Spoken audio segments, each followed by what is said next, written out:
Chapter 1445. Downstairs. Little Tiger Bo was tapping on her keyboard. She was trying to use her computer to contact Momo. But when she went into the chat tool, she looked at the time on the monitor. The sky in China wasn't bright yet. Momo was definitely sleeping. Little Tiger Bo paused and scratched her face. Then she looked up and glanced at the second floor. Recently, her father had been more mysterious than before. She didn't know what happened. If Momo was here, he could help her analyze it. Momo seemed to know everything. Little Tiger Bo hugged her little keyboard. She glanced at the gray profile picture again. Her tiger tail drooped and she couldn't help but mutter, "Momo, I miss you." At that time, Bojia was still young. She spoke in a childish voice, which was very likable. It would make people forget all the mischief she had done when she was naughty. Qin Mo had asked himself this before. What was so good about that person? He couldn't say it. But he couldn't find another person like that person. But there seemed to be something buried in his heart, and he couldn't take it out. But even if he was half a world away, that person's shadow would still appear in front of his eyes. In China, there were many gatherings and rules after the Chinese New Year. It was especially so for aristocratic families like the An family and the Qin family. Hence, when the Chinese New Year arrived, Qin Mo had to go to many places. He would visit every old general in the courtyard. In the north, this was called New Year greeting. The Qin family had always been conservative. They always valued Chinese etiquette. But this year, when Qin Mo was greeting them, he was obviously distracted. When he saw the children there, he would pause for a moment. There were always fights in the courtyard. It was the kind of fight between boys. In the past, when they saw Qin Mo, they would automatically restrain themselves. After all the children in the courtyard knew that Qin Mo might look like a gentle little prince, but when he fought, it was really painful. But today, when they saw them gathering here, he acted as though he didn't see it. What was going on? The children couldn't understand. A little girl called Brother Mo came over. Qin Mo didn't turn back. This was really not in line with his usual etiquette. Just when all the children noticed that Qin Mo was different, Qin Mo's eyes lit up. When Qin Mo saw these people, he kept wondering what the little tiger was doing. Did she not eat properly again? It should be impossible. When he left, he had told her to go to his room to get snacks if she was hungry. It was just that the phone at home rarely rang. Because of this, he specifically told Aunt Zhang that if there was a call, she had to tell him no matter what. There was no movement on the internet either. Although he did not want to admit it. But there was a thought that was getting stronger and stronger. Worried about the time he was away. A certain someone had forgotten about him while playing. After all, she loved to play. Little Tiger Bo really wanted to play with someone for a while. But this wasn't the reason why she agreed to go out with Little William. Instead, Little William said that this time, the crew was going to a place where they could ask for an amulet. There were many different kinds of churches that could be found in foreign countries. Hence, when she heard that they were going to pray to Buddha, Little Tiger Bo agreed without hesitation. On this day, Qin Mo boarded the plane early without Grandpa An's company. If they continued to wait, they would only be able to leave after 10 days. Qin Mo couldn't wait that long. It wasn't because of anything else. He just felt that it was time to go back. Jiang City International Airport. When the ticketing officer saw such a young child at the security check, he confirmed again. "Are you boarding the plane alone?" "MH."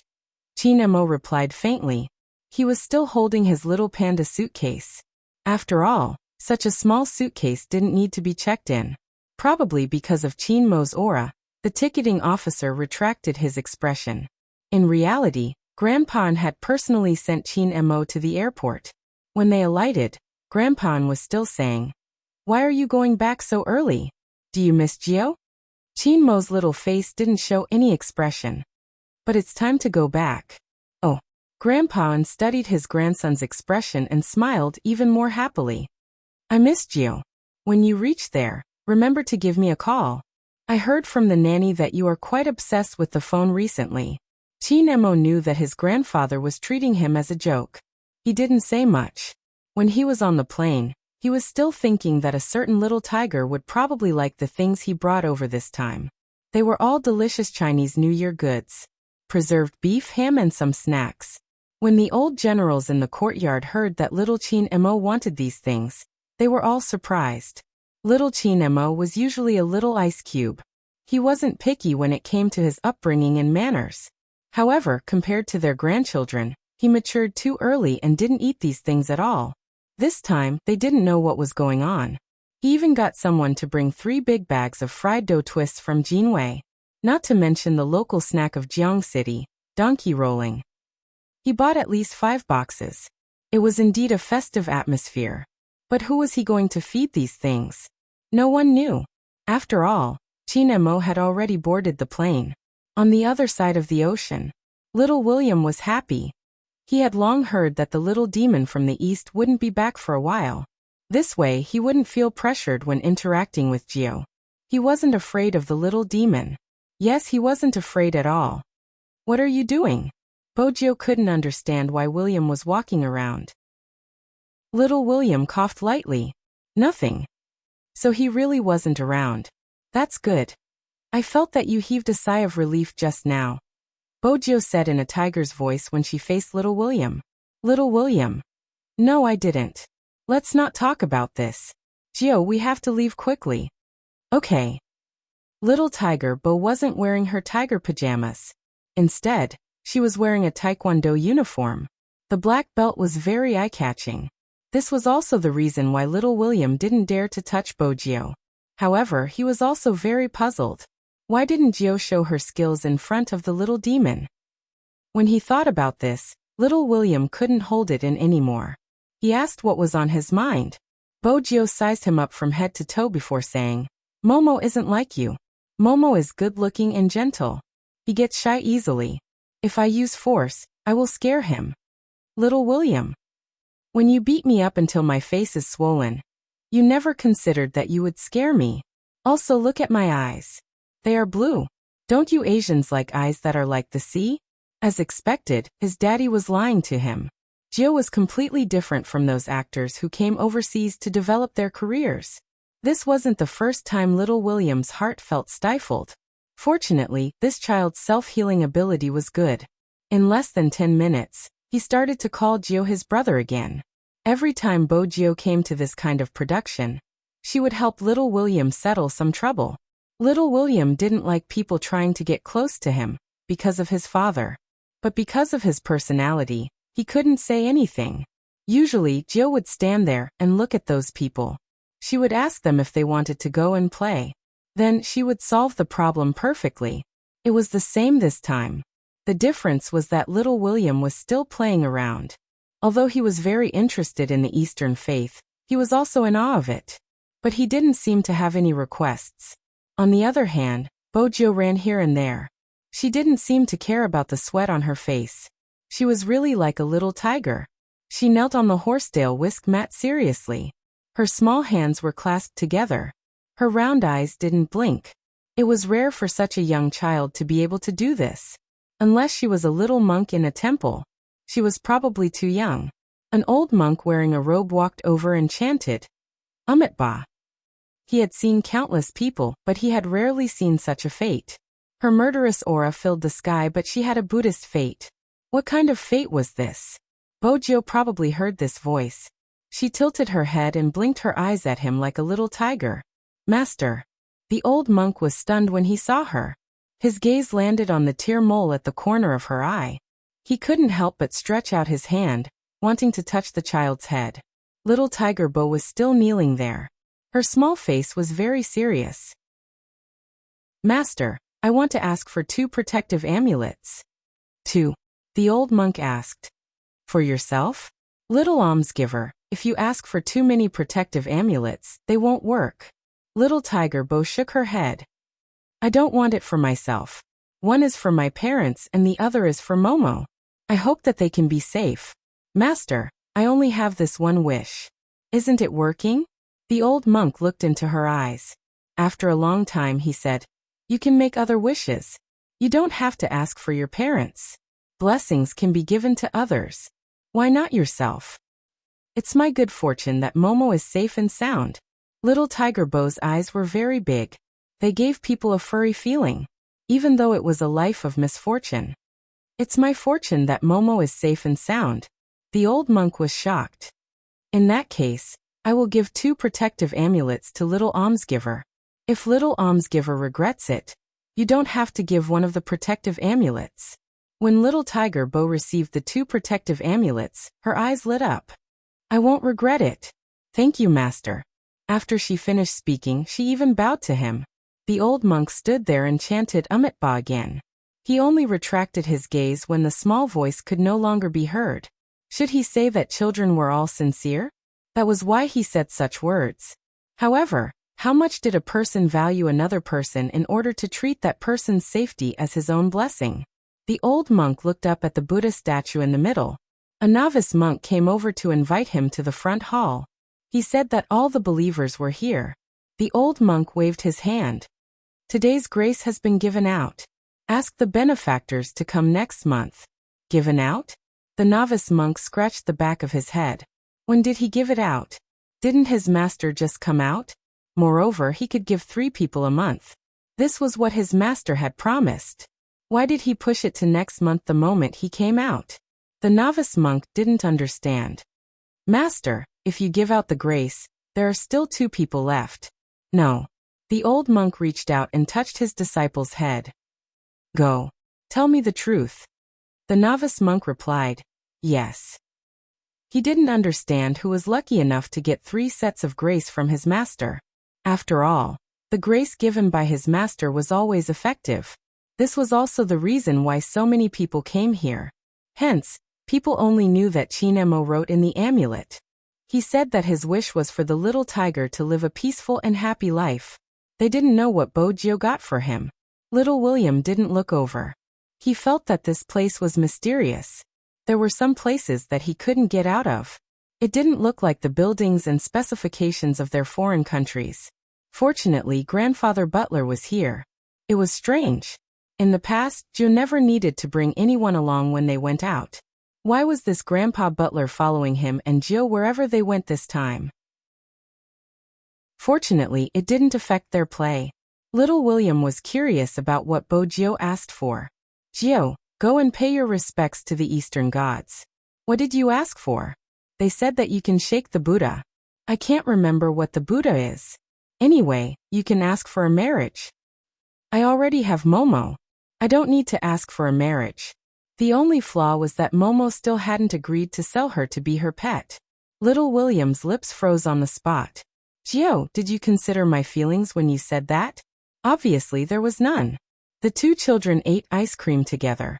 With Grandfather Butler following them, Little William experienced what it felt like to have a mouth that didn't have time to stop. There was always delicious food for them to eat. Also, there wasn't a fixed time. Hence, they played a little late. Chinemo landed at 1 p.m. There was a driver arranged by Old Master and at the airport. It wasn't important who would bring him back. After all, a certain little tiger was so young. It wasn't possible for her to come and fetch him. Also, until now, she didn't know that he was coming back. Chinemo looked at the big and small bags on the back seat. He used his brain a little, and he could imagine the expression on the little tiger's face when she saw him and the pile of snacks. She would definitely pounce on him, hug his waist and say that she missed him. He knew a certain someone's routine very well. With that in mind, Chinemo tilted his head, the corners of his lips curving upwards. The driver looked at the rearview mirror in confusion. Young master, why are you smiling? Is there something interesting happening outside? There wasn't any. They were on a long bridge, and there were cars everywhere. Then, why was young master smiling? Of course, Chinemo wouldn't say that he couldn't help but smile when he thought of a certain little tiger. He just tilted his head and said faintly, nothing. But as he got closer, he couldn't help but smile. It was faint and faint. He was about to see a certain little tiger. At this time, she should still be doing her mission.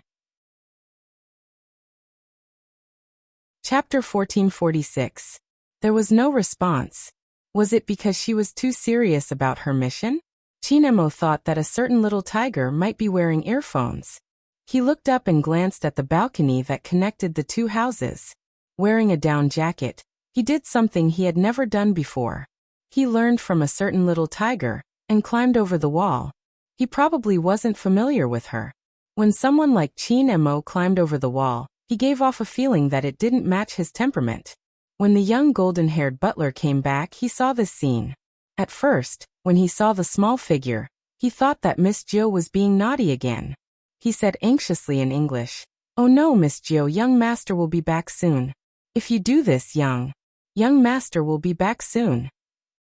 When the golden-haired butler saw the cold little face, even the hair on his head was shocked.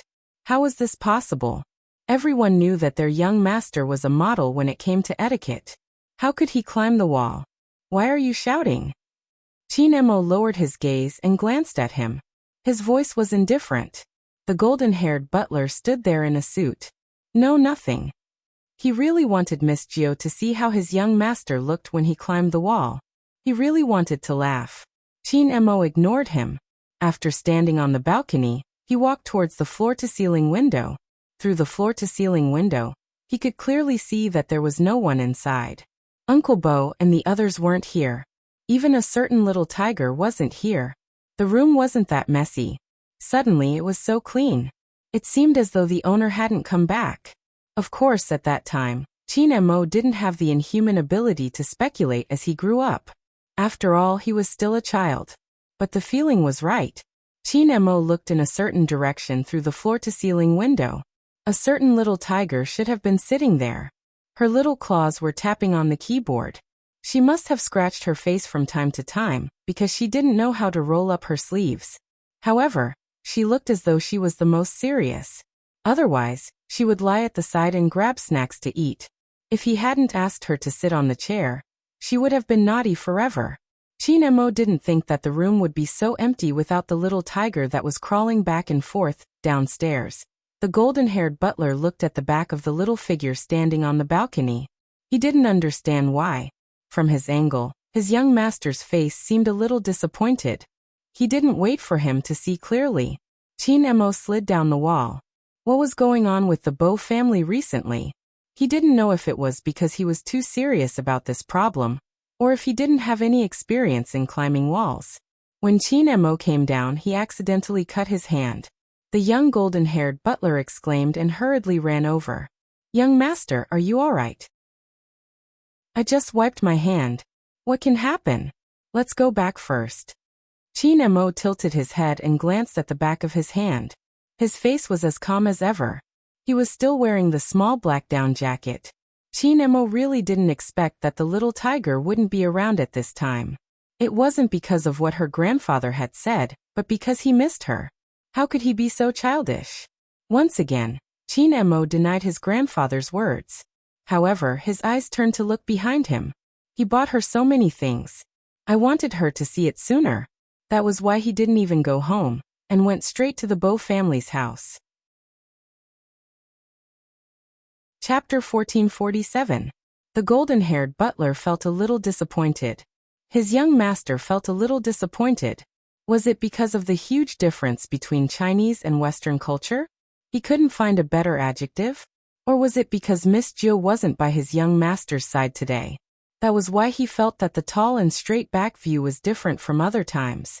It made sense. Usually, at this time, what was his young master doing? He was either helping Miss Jiu to roll up her clothes, or helping her to put on a scarf. He would even put on a hat so that Miss Jiu wouldn't see the road. He wanted her to not be so naughty and obediently let his young master hold her hand and walk.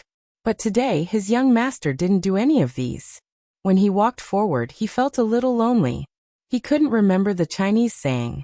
Anyway, it was just a lonely shadow. At this moment, a car light suddenly shone over. At this moment, Chin Mo realized that the sky had turned dark. He turned his head and saw that the car was parked in front of the Bo family's house. But that car didn't belong to the Bo family. Just as Chin Mo furrowed his brows, the car door was suddenly pushed open.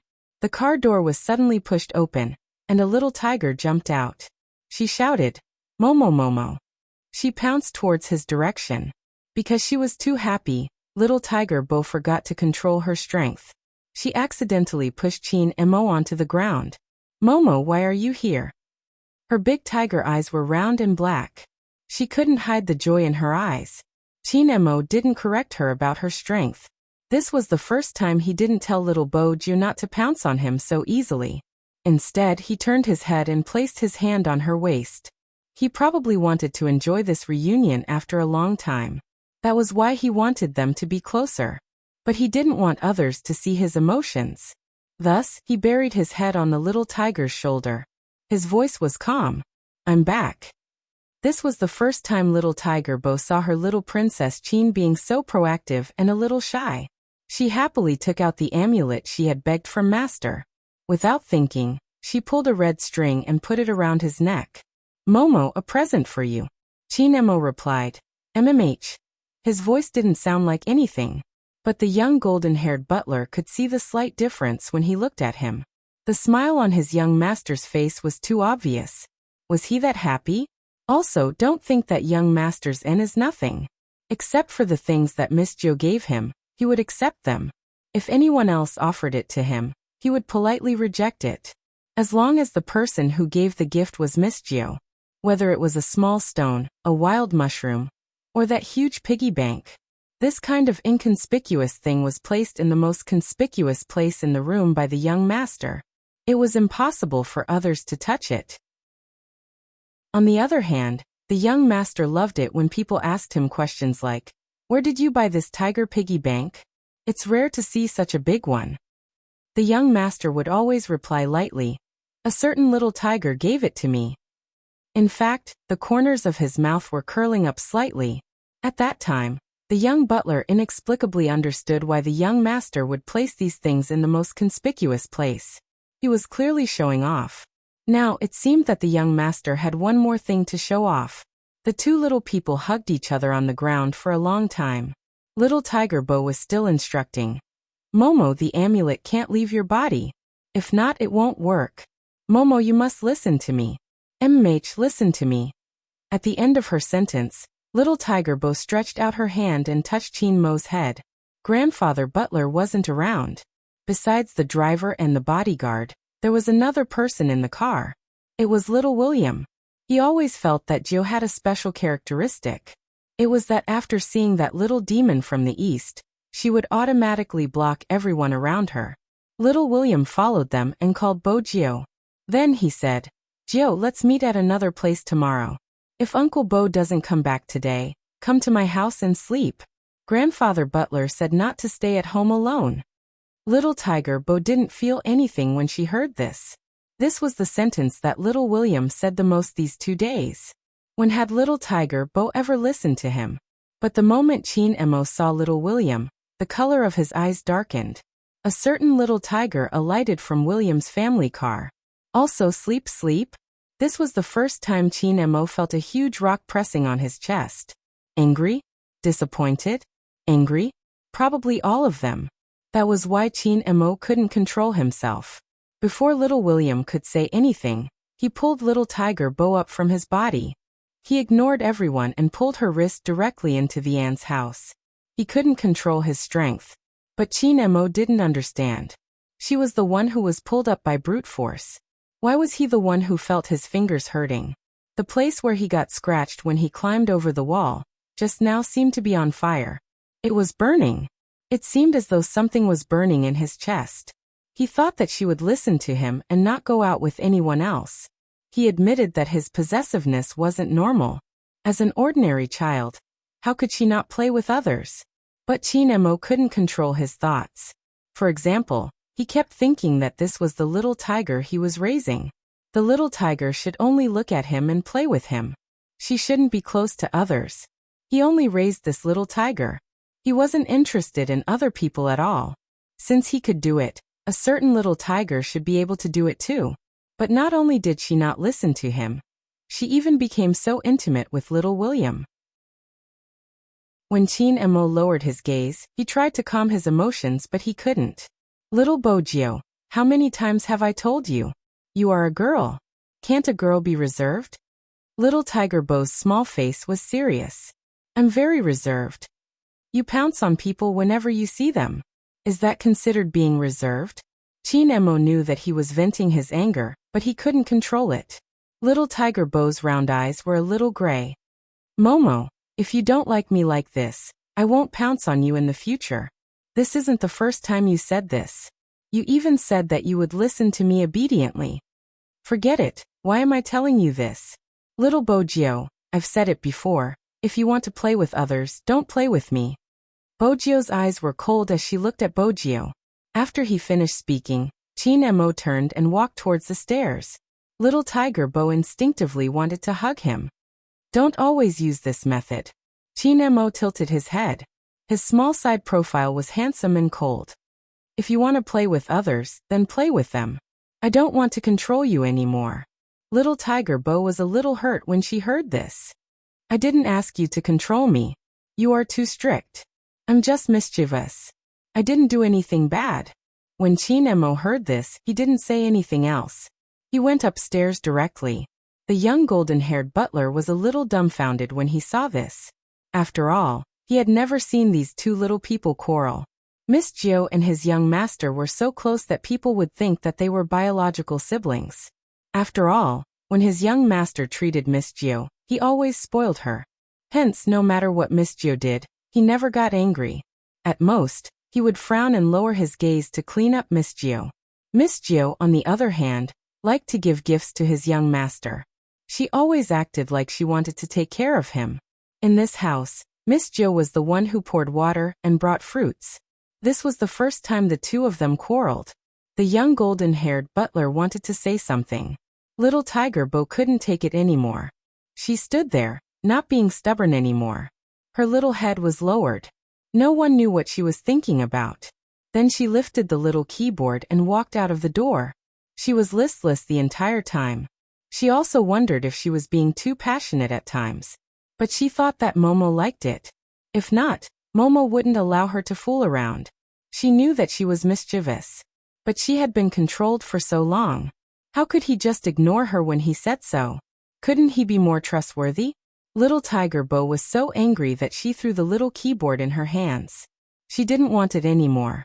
But the moment she threw it, she remembered the scene of that person dismantling the little keyboard and reassembling it. She ran back and picked up the little keyboard on the ground. When Mr. Bo saw this scene, he pushed his motorcycle up and lifted his helmet. He whistled in a very cool manner and said lazily, "Who made my Lord Gio angry? I don't want to play with little princess anymore.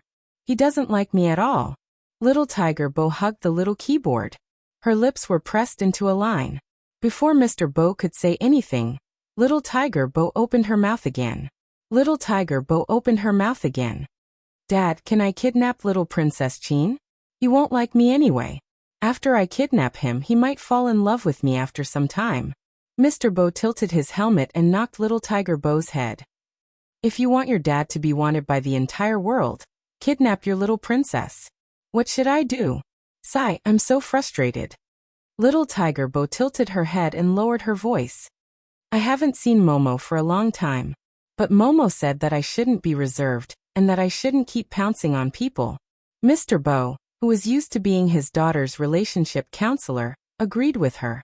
His voice was still casual. He wore a leather jacket and jeans, looking very cool.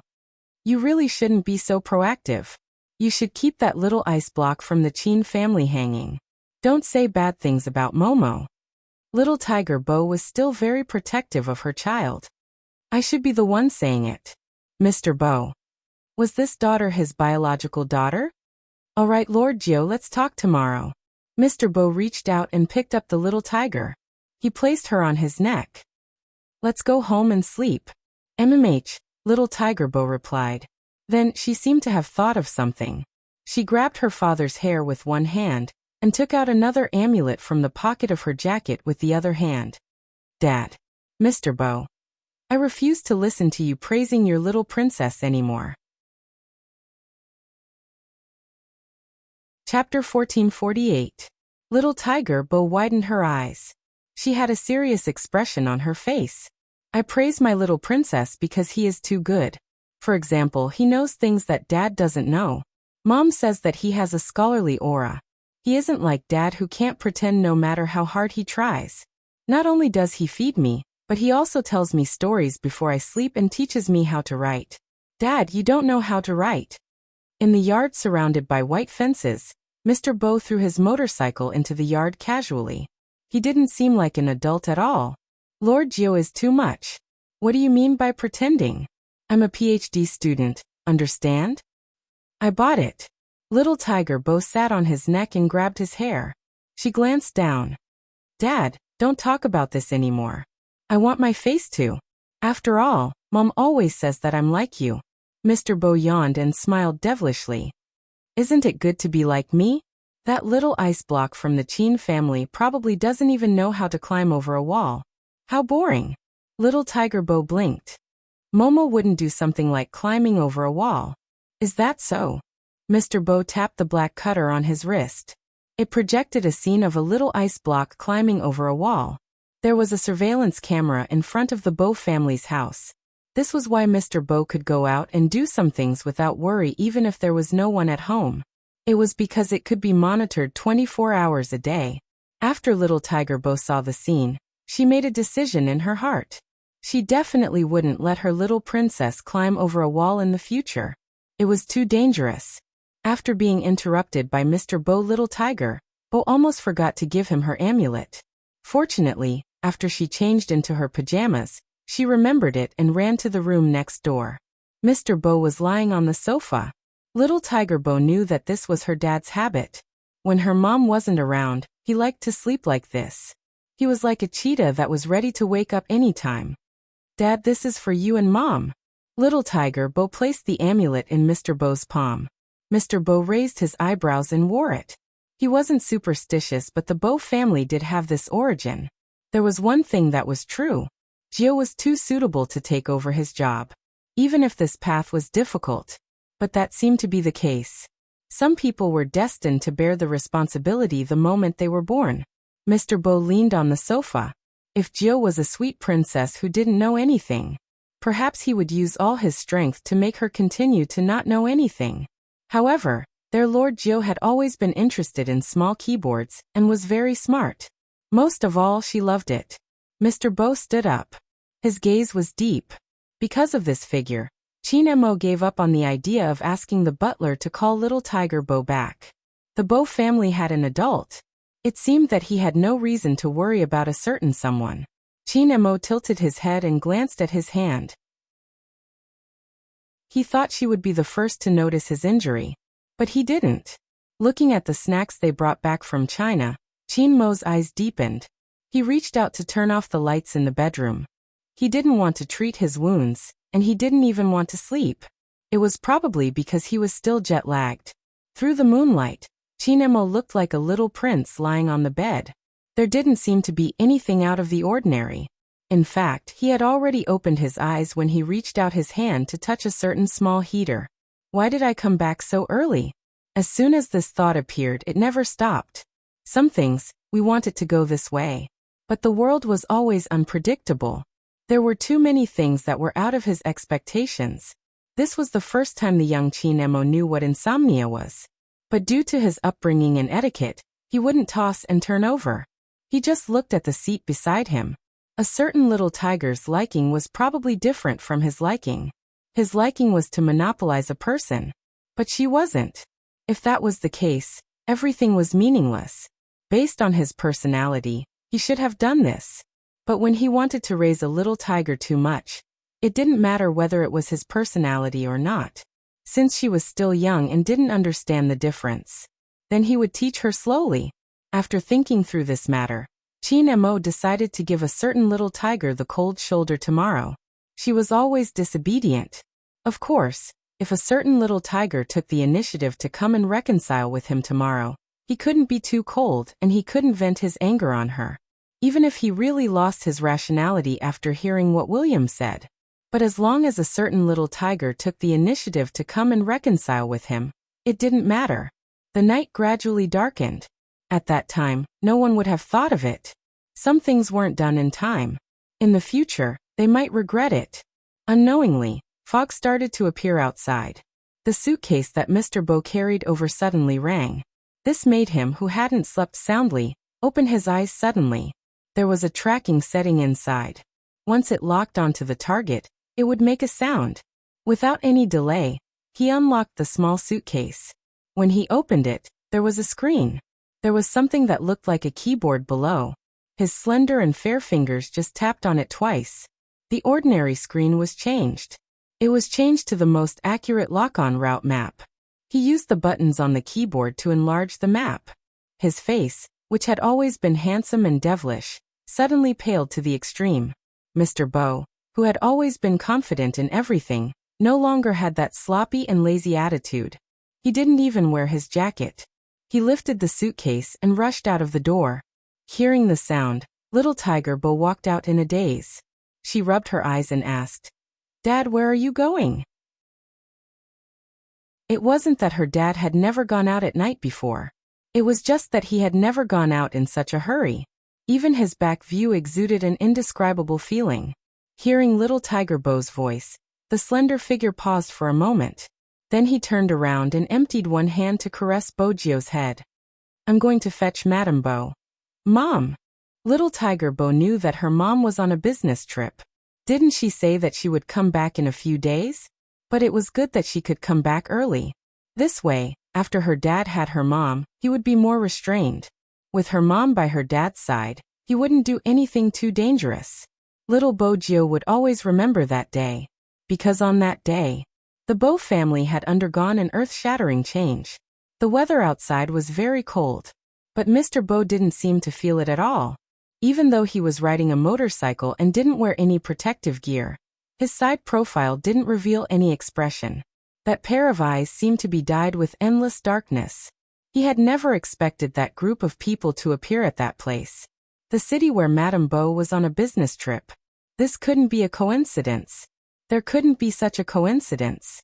When the old butler received his master's call, it was in the wee hours of the next day. He had never heard his master's voice like that before. It was cold and emotionless. "Bring Gio back to the castle." "Then, madam." The old butler knew that Madam was on a business trip. His master had once said that he wanted to trick Madam back to the castle. He had even thought of a scene where he would suddenly inherit his grandfather's inheritance, and asked him to disguise himself as a lawyer. Why did he change his mind now? Mr. Bo stood on the street. There were cars everywhere. The sky wasn't completely bright yet. Sporadic lights filled the entire city. It was also in the wee hours of the morning that a mysterious Asian man carrying a suitcase walked into the most famous gray area in the area. The black trench coat made him look like an Avenger who had climbed out of hell. He was cold and handsome. "I will bring her back." The old butler realized that something was wrong. But now, the most important thing was to carry out the mission his master had given him. The fog was still there. It was a vast expanse. Ever since Mr. Bo left, little Tiger Bo had been sleeping on the sofa. When she heard the noise downstairs, little Tiger Bo's ears perked up. Then she picked up the small keyboard at the side. She thought that a thief had barged in. Little Tiger Bo wanted to activate some of the traps she had made herself. After all, the sky wasn't bright yet. She didn't expect to see Grandfather Butler when she went downstairs. Her tail wagged twice. Her little face was still a little puzzled. "Grandfather Butler, why are you here?" "Young lord." The old butler took a step forward. Like an English gentleman, he said, "Time is tight. I have to bring you away immediately." Little Tiger Bo instantly sobered up. Now. The old butler scanned the surroundings. "Young lord, go and bring 1 or 2 sets of your clothes. I don't need too many. The castle has everything. I need to go underground to clean up some things." Little Tiger Bo saw that Grandfather Butler had gone downstairs. The other things in the room hadn't changed. The clothes on the ground had been burned by Grandfather Butler using a special method. Little Tiger Bo didn't take many things. She had to carry the small keyboard in her arms. The other thing was the set that had been placed in the bedroom. That was taken by Grandfather and for her and Momo. Momo's face hadn't entered the picture. Only a pair of hands could be seen. But little Tiger Bo still treated it as a treasure. She carried it in her arms and glanced towards the Yin family's house. She wanted to wait until daybreak before leaving. That way, she would be able to tell Momo where she had gone. The old butler saw through his young lord's thoughts. He softened his voice. "Young lord, it isn't suitable for anyone to know where we are going this time. After we settle down, Master will help you contact the Yin family." Little Tiger Bo wagged her tail. She thought for a moment and raised her head. "Grandfather Butler, do you have a pen and paper?" The old butler would inevitably be soft-hearted towards his young lord. He knew what she wanted to do and didn't stop her. He watched as his young lord laid there and wrote inexpertly. The letter was written in both Chinese and English. The writing wasn't very good. Those who didn't know her wouldn't understand what she was trying to express. After all, little Tiger Bo didn't know how to write Chinese. She used drawing to replace it. The old butler only saw one sentence. "I won't be mischievous in the future. Momo, don't be angry. I have to work hard to earn money now. In the future, I will be able to buy you." The letter that was written was placed into the mailbox along with a thumb drive. In the foggy morning, a little tiger stood in front of the mailbox. Her ears drooped and she glanced towards the direction of the room. "Grandfather Butler, do you think my little princess will reply to my letter?" "Definitely." Their young lord was so cute. Who could bear not to reply to her letter? Little Tiger Bo was still a little reluctant. After she got into the car, she leaned her head against the window and kept looking back. She had thought about it countless times. If only she hadn't quarreled with her little princess that time. After the quarrel, she didn't see him again the next day. She didn't even have a chance to apologize. That was probably the most regretful thing. She wanted to hug that person again. Even after they reached the ancient castle, she had dreamed of him carrying her on a chair and brushing her teeth for her. He was afraid that she would have a toothache, so he controlled the amount of sweets she ate. When she lost her teeth, he would snap his fingers at the toothless little tiger when he smiled. He didn't think that she was ugly either. He even gave her something to grind her teeth with. All of this seemed to vanish into thin air after daybreak. Because it was also 9 o'clock in the morning that day. Little Tiger Bo saw Mr. Bo, who had returned to the ancient castle. However, there was only her father. She didn't see her mother. Her father, who said that he wanted to bring her mother back, was alone. At that time, little Tiger Bo was still in a daze. She thought that her mother was busy as usual and didn't come back with her father. Mr. Bo's hands were dripping with blood. His long legs were supporting the motorcycle. His black trench coat was fluttering in the wind. When he took off his helmet, he gave off an indescribable feeling of darkness and fatigue. The old butler's worry was obvious. When he looked at Mr. Bo again, the light in his eyes was different from usual. Little Tiger Bo hugged her little keyboard and called out, "Dad." Mr. Bo seemed to have regained a trace of rationality. His face was stained with blood. His slender figure knelt on one knee and placed his head on little Tiger Bo's shoulder. His voice was a little hoarse. "Lord Jiao, I'm sorry.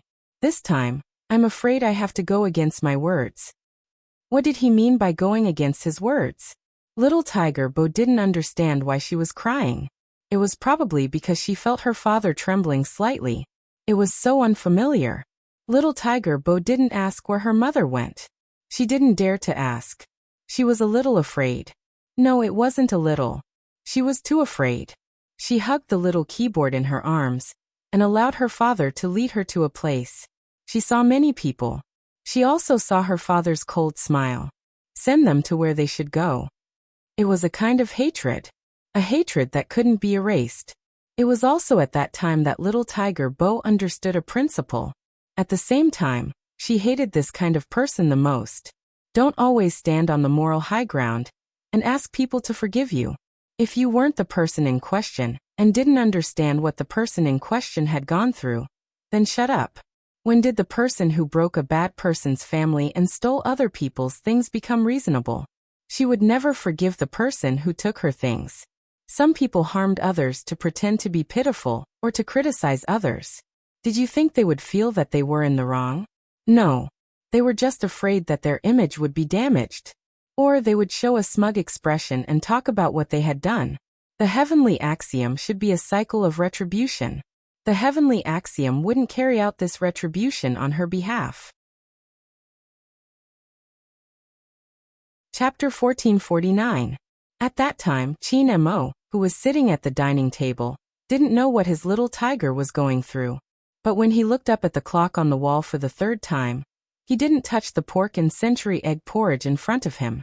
The young golden-haired butler was anxious. After all, Chairman and had asked him to take good care of his young master these 2 days. Besides the chef, he was the only one here. How could his young master not eat? The golden-haired butler probably knew why his young master didn't have a good appetite. He suggested in English, "Why don't we go to Miss Gio's house? After all, Mr. Bo doesn't have the habit of cooking breakfast." Chin-mo tilted his head and glanced at the golden-haired butler, his voice faint. "Do those things have anything to do with me?" The golden-haired butler choked and didn't know what to say. He thought this was the end of this matter. After a while, Chin-mo stood up. On the other side, Chin-mo stood up, seeming a little indifferent. "Bring the snacks I brought from China and today's century egg and lean meat congee over." The young butler wanted to say, "Didn't you say that those things had nothing to do with you? In the end, you still asked me to send the food." Chin-mo thought about it.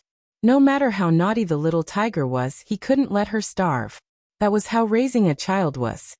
He sent the butler to send the food while he sat in the living room. He took a book but couldn't read it. When the butler came back, Chin-mo looked up. What did she say? The young golden-haired butler exclaimed and placed the things in his hands in front of him. Chin-mo's gaze landed on it. It was the things he had given him previously, untouched. His brows slowly furrowed. The butler watched as his young master's handsome face turned colder and colder. He hurriedly said, "It's not that Miss Gio didn't accept it. There's no one in the Bo family." "No one? So early?" Chin-mo replied, "Got it." His gaze landed on those things again. Even the boxed pastries had a shelf life. He had specially found a chef to make the pastries, plus the time it took to fly over. Chin-mo lowered his gaze. There were 2 more days. Forget it, he would send it over at night. Even so, on this day, Chin-mo didn't do anything. He looked like he was reading a book. An entire day had passed but he didn't even flip that page. Not to mention eating. The blonde butler looked at the unmoving steak on the table anxiously. However, there was still no one from the clan.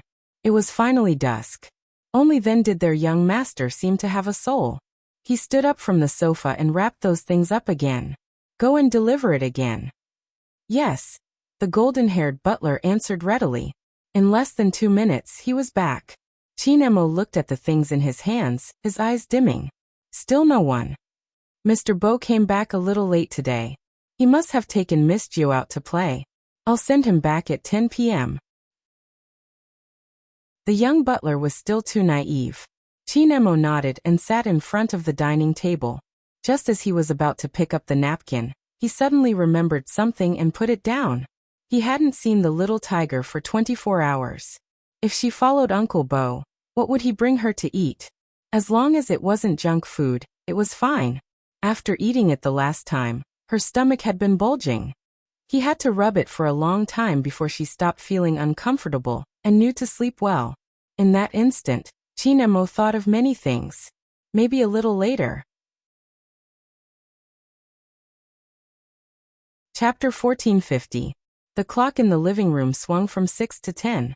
The fog outside was so thick that he couldn't see the figure walking towards him. Night had already filled the sky. This was the 3rd time the young butler shook his head at Chin-mo. "There's still no one." Chin-mo didn't speak. But the butler could see that his young master's disappointment was too obvious this time.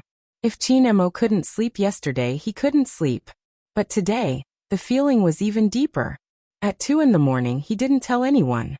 He got up, put on his long black down jacket, and walked in the direction of the Bo family's house. His back was small but it was tall and straight. He pressed the doorbell but there was still no one. Did she not come back today? Chin-mo thought. He reached out and started to climb the wall again. He had learned all her bad habits. Chin-mo stood on the balcony and looked into the house through the floor-to-ceiling window. It didn't look like anyone was there. He reached out and pushed but it didn't open. There was one thing he couldn't compare to a certain little tiger. No matter what kind of lock it was, it could be opened with her hands. He didn't get anything. Chin-mo could only go back the way he came. He hadn't seen that person for 32 hours. Even if he wasn't willing to admit it. He flew all the way from the country just so that he could see a certain little tiger earlier. Chin-mo lowered his eyes, telling himself to wait a little longer. He was the one raising the child. She wasn't the one raising him. When she came back tomorrow, he would come to the Bow family's house to make up with her. After all, according to a certain person's level of stupidity, she might not understand why he was angry. This was Chin Mo's thought that night. The next day, early in the morning, he asked someone to make a basket of soup dumplings and prepared to bring the things over. Seeing his young master like this, the young butler couldn't bear to say that there was no one at the Bow family's house. He watched as the smile on that handsome little face gradually disappeared. His young master stood in front of the Bow family's house, carrying things in his hands. The way he pressed the corners of his mouth made people think of the word lonely. Fortunately, his young master didn't stand there for long. Instead, he turned around and walked in another direction. The young butler was shocked by this sudden change and hurriedly followed. "Young master, where are you going?" His young master's route was very clear every day. One was to her house and the other was to the Bow family. Usually, he would take Miss Gio for a walk after dinner. He had never been to any other place. What was going on this time? Chin Mo didn't speak. He was wearing a black coat, giving off the vibe of a little prince. The butler looked at the little, cold figure, and did not dare to ask a second time. Wait a minute. Wasn't this young Master William's house? Just as this thought rose in the butler's mind, Chin Mo had already reached out to press the doorbell. This morning, the big William was still hugging the Spider-Man pillow and fantasizing that he was saving the world. In short, he slept like a log. After all, it was still early, and the alarm clock had not yet rung. What he didn't expect was that he would be dragged out of bed. Who was it? Who was so uncultured as to disturb his dreams? After William opened his eyes, he wanted to express his dissatisfaction in an imposing manner. But when he saw a certain handsome and exquisite little face in front of him, he immediately withered. Chapter 1451. William swallowed and tried hard to maintain his dignity.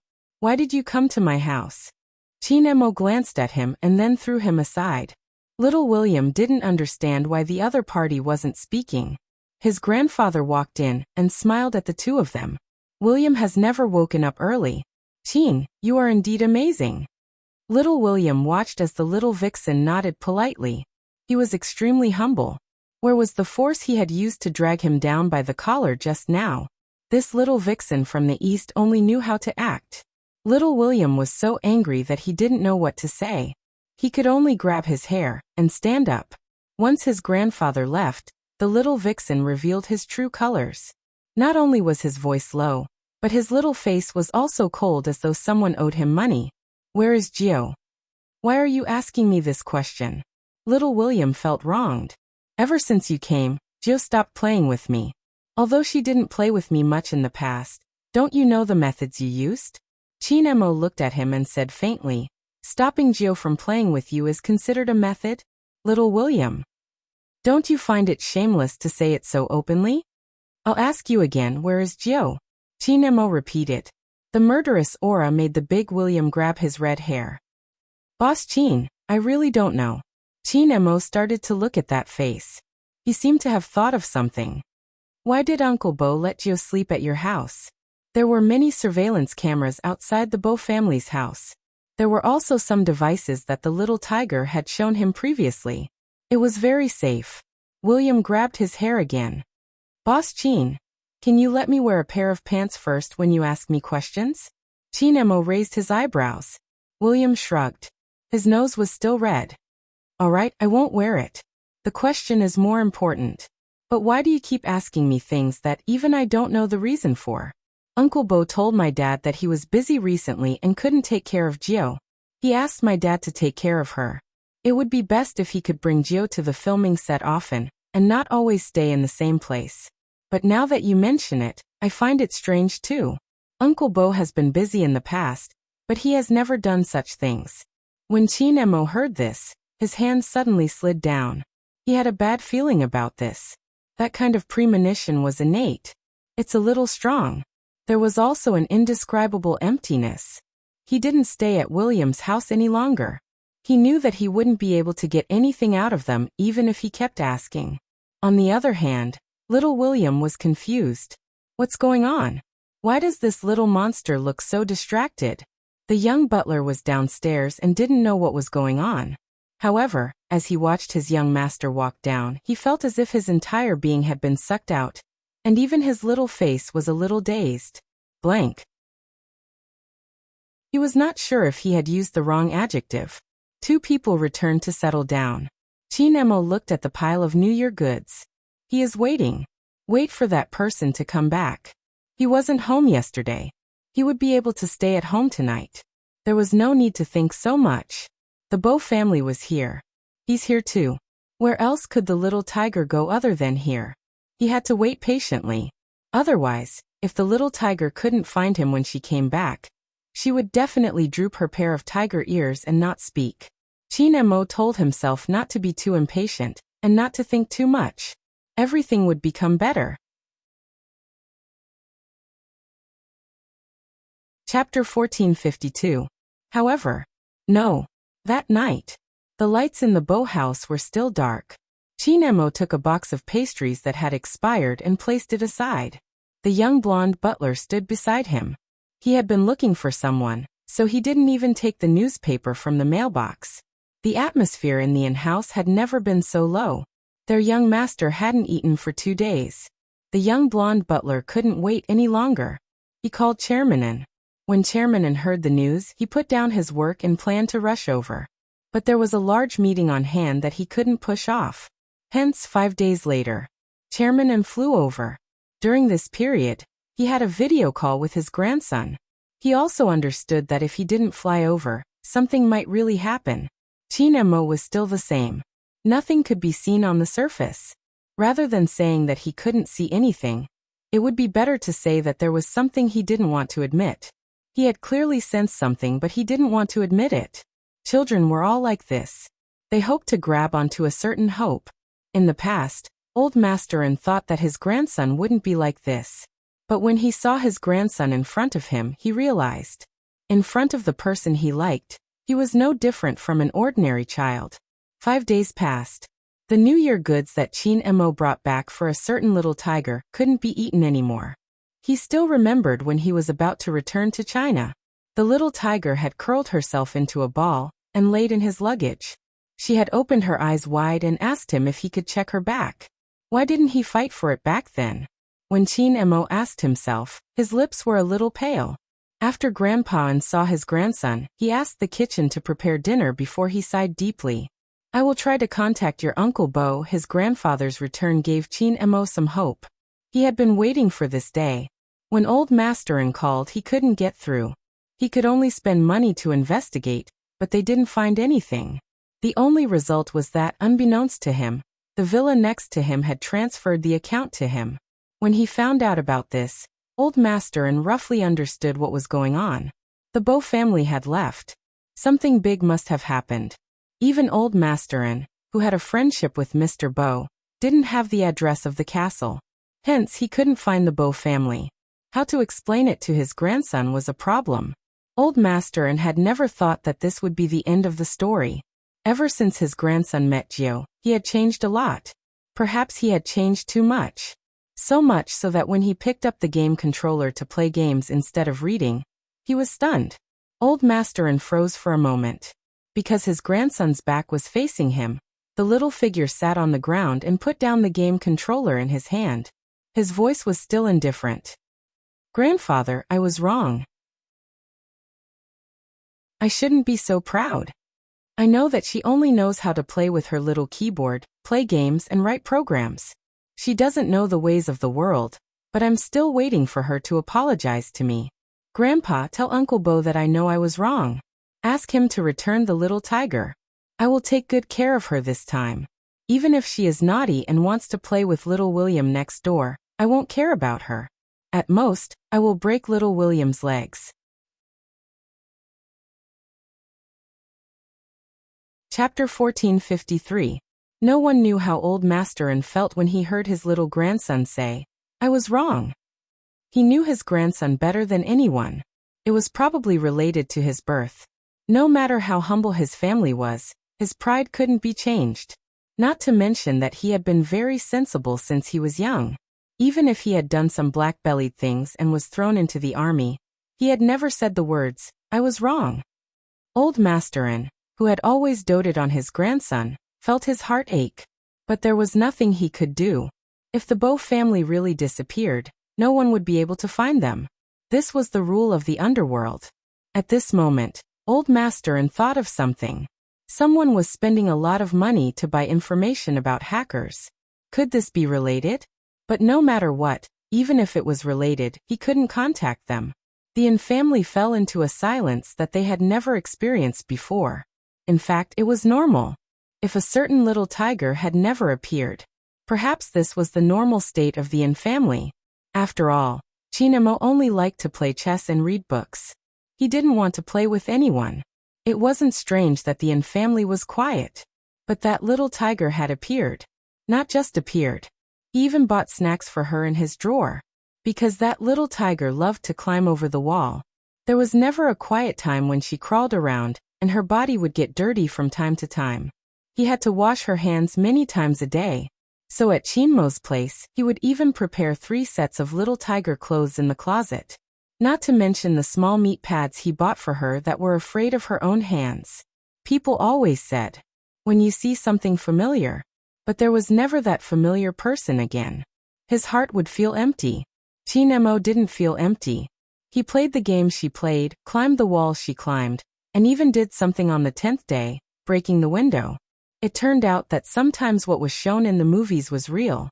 Only by sleeping in the place where she used to be could he close his eyes and wait for dawn. If a certain little tiger was here, she definitely wouldn't have thought that he would do such a thing. Chinemo glanced out of the window indifferently. His fingers pressed on the pillow that a certain someone often rested on. This state lasted for half a month. Old Masterin knew that it couldn't go on like this. When he brought his grandson abroad, he hoped that he would be more cheerful. Now he was in this state. Grandpa was really worried that something would happen. But there were some things that were difficult to say. Until 20 days later. During lunch, Grandpa brought up the topic. "Emo, your mom and dad have both gone home. Your dad said he wants to bring you along before he goes to the army." Grandpa thought about it too. If you stay in the army, there will be more people accompanying you. Old Masterin only wanted his grandson to have a change of environment. After all, he was still a child. Perhaps he had forgotten something. Not so much. Grandpa was afraid that his grandson wouldn't be able to wait for the little tiger of the Bow family, and would fall first. Unexpectedly, that little person put down the knife and fork in his hand, but there was no emotion on his handsome little face. Okay. Grandpa was stunned by that one word. He didn't expect his grandson to agree so quickly. "But grandfather, you have to promise me one thing." Chinemo lowered his voice. "Don't sell this place. If she comes back, she won't be able to find it." Chapter 1454. Okay.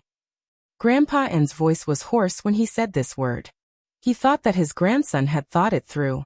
Until the little figure stood outside the Bow family's courtyard, and looked at the window for the entire afternoon. Grandpa then realized that it didn't seem to be the case.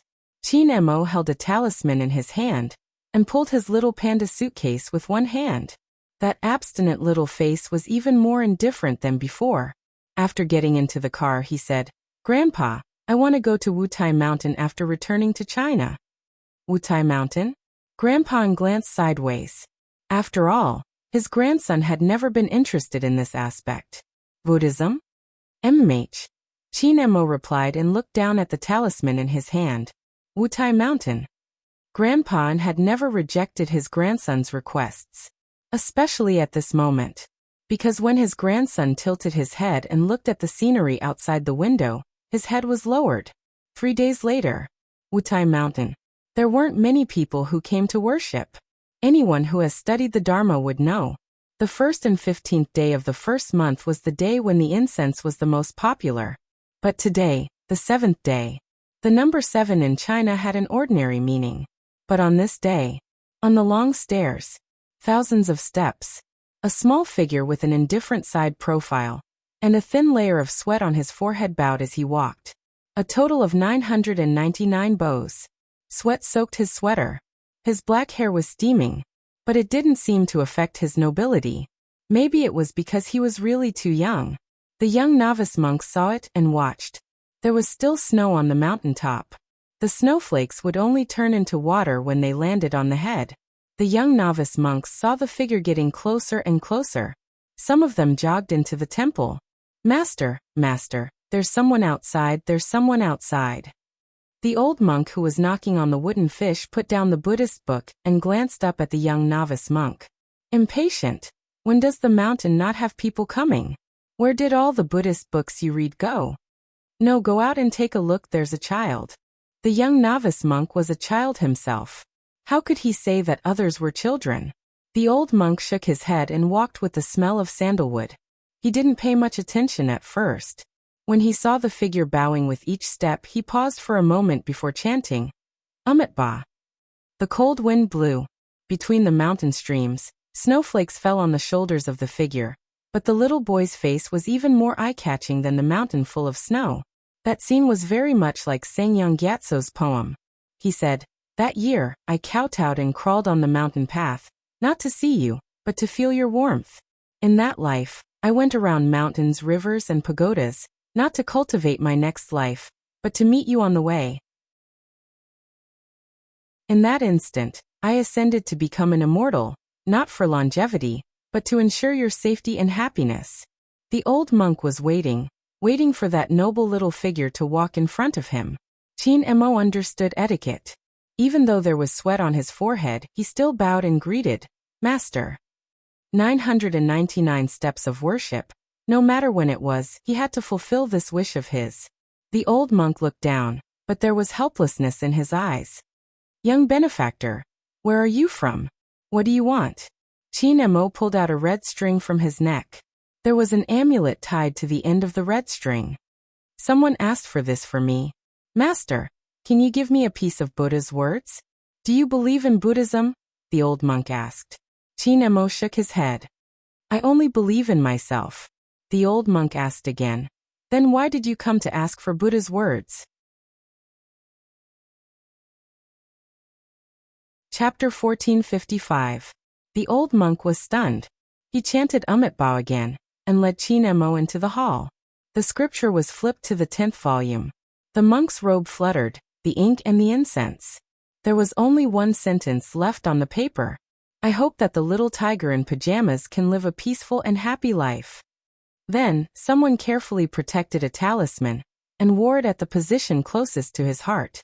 Regardless of whether it was in the military, studying in a foreign country, or after finishing his studies, he stood at the borders and protected his country. There was someone who always wore a talisman that didn't match his identity.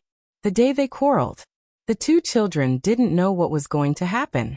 Even the little tiger thought that she would come and look for Momo after she was done with what she needed to do. Until after the darkness, her father brought her to the tombstone. He caressed her hair and told her, "Gio, the best way to protect the most important person is to make others think that she isn't that important. Otherwise, become stronger.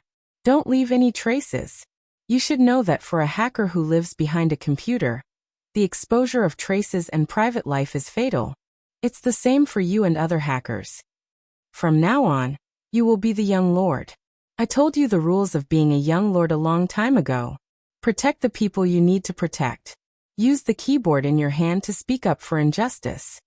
Hence, the little tiger had been enduring. She learned more things and created more powerful little games. She didn't just use it for confessions. Instead, she mixed viruses into it. She even learned how to write calligraphy, read bedtime stories, roll up her sleeves and tie her scarf. She didn't wear the little tiger pajamas anymore. She didn't need to act cute anymore. She didn't need to wag her tail and follow behind anyone. Not everyone could give her a piece of candy when she was naughty. Not everyone would be afraid of her toothache and check the small pockets on her clothes. The smell of being drowned in darkness. Probably when she slept, she could only hug her little keyboard. Bo Jio was still sensible. She understood the current situation. She endured for 101 days. 3 months. She couldn't bear it anymore. For the first time, she took a car alone and ran to the Inn family. Even though she knew that she wouldn't find anything, She still ran to the window. There was no one. He must have returned to China. Bojio was wearing a black t-shirt. Her aura seemed to have changed, her small figure blending into the darkness. The old butler watched from the side. He really couldn't bear to see this happen. He walked over with a black umbrella. "Young master, let's go back." The little figure lowered his head and didn't say anything. The old butler turned his head away and gradually fell silent. Later on, there was a period of time when the young lord would always tell him how good her little princess was to her. She would stop from time to time. The old butler still remembered that master had carried the young lord up and placed her on his neck, letting her grab his hair while she was asleep, dressed in a black windbreaker. It looked like he was smiling, but there were more things on his face. "Alan, there are some things that are more painful to remember clearly. Gio is still too young." It was a casual remark. However, the old butler understood what his master meant.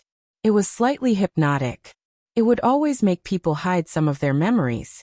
Wait until you see that person. Those memories would come back bit by bit. When Mr. Bo bent down, he planted a kiss on the little tiger's forehead. "Gio, you must understand who you are. Understand who you are. Everything will come back. Have you ever thought of raising a person?" Bojio did. She wanted to raise little Princess Chin.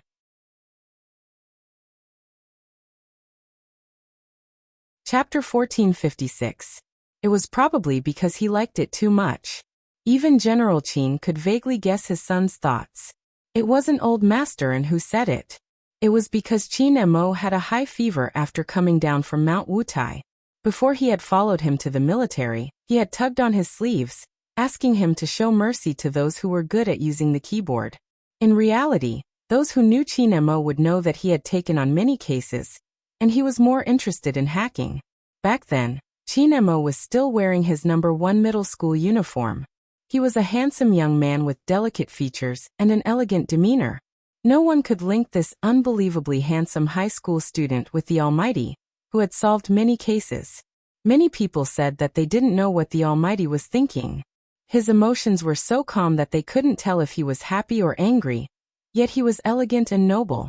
He could easily portray the mind of a criminal. He didn't seem like a high school student at all. He was cold like an iceberg that wouldn't melt in 1,000 years. No one had ever seen him smile. But they had seen him feeding stray cats by the roadside. They also knew that he had a house cat called Princess. No one could figure it out. Why would a male cat be called Princess? Without a doubt, Chin Mo was a genius. He was often praised in this way as well. "I never expected an ice cube like you to come from the Chin family." This was what Director Huang had said when he had first met Chin Mo, laughing heartily. At that time, Chin Mo had been looking down at the corpse beneath his feet. After hearing his words, his gloved hands touched the bloodstains on the ground, lifting his lids slightly. Director Huang's stomach hadn't been as round back then, like a balloon at most. When he saw Ice Cube Chin glance at him, he thought he was going to say something. After all, he was a senior and a bureau chief. "Excuse me, please."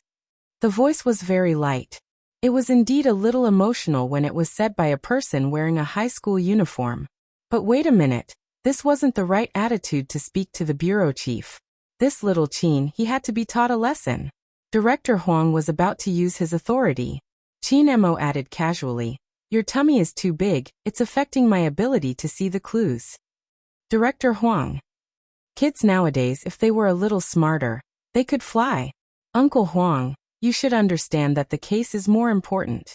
Chin Mo seemed to have guessed his thoughts. He slowly took off his gloves. When he did that, for some reason, he looked like a deacon in a manga. He was so handsome that the students weren't even afraid of a dead person. Director Huang coughed, but before he could speak, the voice rang out again, this time with a hint of coldness. "It's not a suicide, it's a homicide. The traces of blood don't look right. If it was a suicide, it wouldn't be left here. Also, the killer took another person with him." Director Huang knew it wasn't suicide. After all, he was experienced and could tell. But what did the criminal mean by taking another person away? Phone. Chin Mo glanced sideways, his gaze landing on the bushes at the side. There's a phone that doesn't belong to the murderer or the victim. Director Huang was in disbelief. How do you know it isn't the murderer? Uncle Huang, this is a serial killer. How stupid would the murderer be to leave his phone at the scene? Qin Mo asked casually. Director Huang choked from the poison. This Ice Cube Jr. wasn't cute at all. Since you're so good at solving cases, I'll put up with you.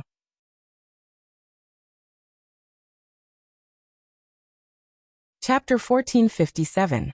Right at this moment, Director Huang watched as Qin Mo took another step forward, suddenly saying, "The culprit is at the scene." At the scene? Director Huang's first reaction was to deny it. How is that possible? Nothing is impossible. Only by appearing here would he be able to clear his suspicion. Under what circumstances would he be able to kidnap a person after killing one? It's obvious that an acquaintance committed the crime. The murderer is smart enough to know that the police would guess this. That's why he deliberately appeared at the scene to show that he has nothing to do with this case and create an alibi. After all, if the murderer is here, no one would suspect that he kidnapped the person. Qin Mo glanced over, his eyes filled with indifference. Nothing is impossible. Only by appearing here would he be able to wash away suspicion. His voice wasn't loud or soft. When it came slowly, Director Huang's expression changed. Director Huang's expression changed instantly as he turned to speak into the earpiece. Seal off the area. Make all the students stay here. Roger. Even though he wasn't sure why Director Huang had given such an order, the crime squad had always been on the move. But there were too many people around. Which one was the culprit? Just as Director Huang was thinking about it, the person in the high school uniform walked towards the crowd, giving him a hand signal. It was obvious he was telling him not to come over. He was obviously younger than the group of university students, but because of his elegance, his aura was much higher. The onlookers didn't know that the person who solved the case was a high school student. Hence, when Qin Mo walked towards them, some of the female university students blushed, whispering amongst themselves. They had never seen such a boy before. Qin Mo's gaze locked onto one person, looking at his gloomy gaze. He pressed the Bluetooth earpiece beside him. I found the culprit. Director Huang sprinted over the moment he received the news. His first reaction was to look for a well-built male student. But after searching for half a day, there were only females, no males. Where is the culprit? Director Huang lowered his voice. Qin Mo glanced up when he saw that the person was about to leave. In front of me. Director Huang stilled, unable to believe it.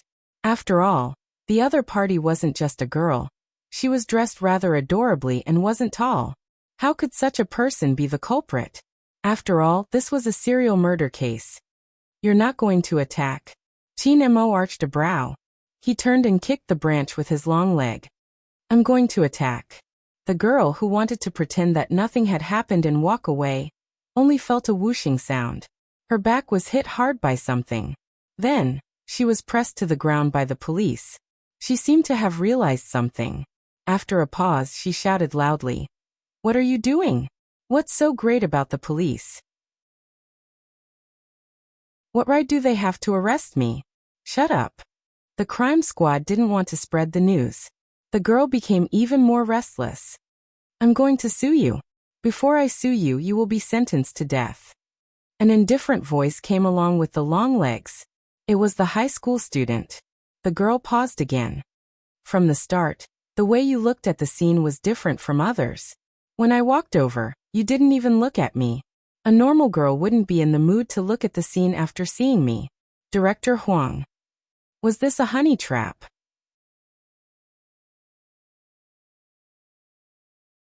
Chapter 1458. After listening to Qin Mo, the girl's face turned pale, but she still scoffed. What evidence do you have to prove that I'm the murderer? That's hilarious. I've been here the whole time. Isn't the evidence in your hands? Qin Mo lowered his lids, his gaze faint. The technology is very advanced. It can detect the blood stains on your hands, even if it's just a tiny bit. The girl started to struggle violently. She seemed to be indignant. She had done it so discreetly, no one should know. Director Huang was an experienced policeman, and with one look at her expression, he could tell that she was up to no good. He got the plain clothes to bring her away. He turned to ask Chinemo, still curious. How did you know she was a girl? To be able to use a scheme to kill, it means that the murderer can easily lower one's guard. Obviously, a girl is more likely to be the murderer. Chinemo replied nonchalantly, glancing over to take the coffee he had gotten someone to prepare, behaving like a young master. Director Huang felt stifled. I understand, there are so many freshmen in the police academy. Why don't you start a topic for them? Uncle Huang. Chinemo took a sip of the coffee. I'm expensive, unless you have a case I'm interested in. Director Huang laughed. Of course I do. Listen up, help me mentor new students for half a month, and I'll assign you the international case I want you to do. Otherwise, I'll get someone else to do it. Chinmo's gaze wavered. 3 days. You're using 3 days instead of half a month. Director Huang was on the verge of cursing. Chinemo lifted his eyelids, still holding on to the coffee. One day. Director Huang gritted his teeth. 3 days it is. Chinemo threw the empty coffee cup into the bin, his voice calm. It's a pleasure working with you, but Uncle Huang, I will report you to the station for abusing your power and threatening your subordinates. Director Huang. He really wanted to hit him. He was famous at a young age. It was undoubtedly an eyesore.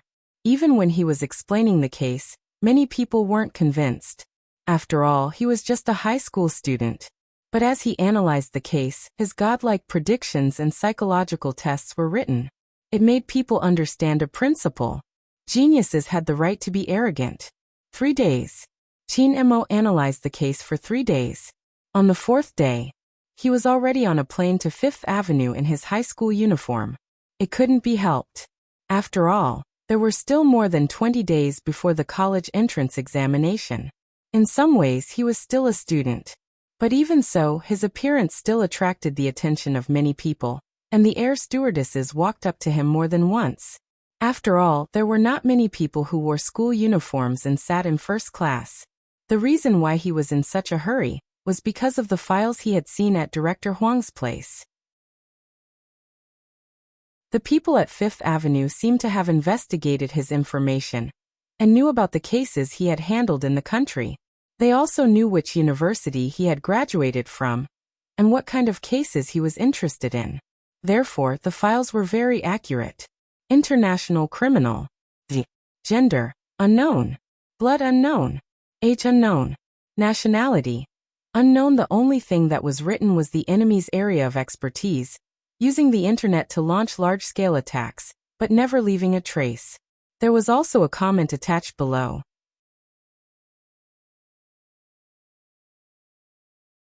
Chapter 1459. It was really a meaningless file. Other than a code name, there was nothing else. However, Chinemo was very interested in it. No, or rather, other than interest, there was something else that no one could see. Once again, he came overseas. Chinmo's expression didn't seem to change much. His gaze was very faint. Only when he hooked the amulet on his neck did there be a slight change. It seemed to have deepened and also seemed to have become deeper.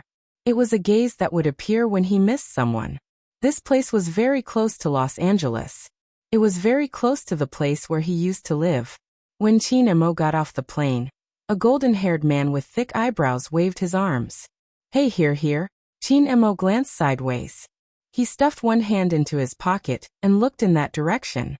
The golden-haired man extended his hand and greeted in a very American way. I am Whis. You are Chin, right? If your people didn't say that you are still a student, I really wouldn't have imagined it. Oh my God, you are really amazing. I have seen the cases that you handled. Every single one of them is very shocking. What exactly is hidden in your brain? Sorry, that's not what I meant. I mean, how did you reconstruct the criminal's crime process so perfectly? This is too inhuman. Do you know, I only see people like you in the movies. You wrote Z's evaluation. He must be a magician because only a magician can come and go without a trace. Chinemo interrupted him and recited a sentence from the file, word for word. When the golden-haired man heard this, his eyes widened. How did you know I wrote it? Chinemo didn't say anything. After all, this kind of guess was too easy. Instead, he changed his tone. In your eyes, is Z also someone who only appears in the movies? Yes. The golden-haired man's face was serious. His nose bridge was still high.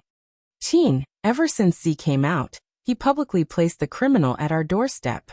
At the start, it was still fine. After all, there were people helping to solve the case. However, after a long time, it will affect our reputation. Moreover, when he did these things, he was in the gray area. Hence, we planned to capture him and have a good talk. I couldn't catch him at all.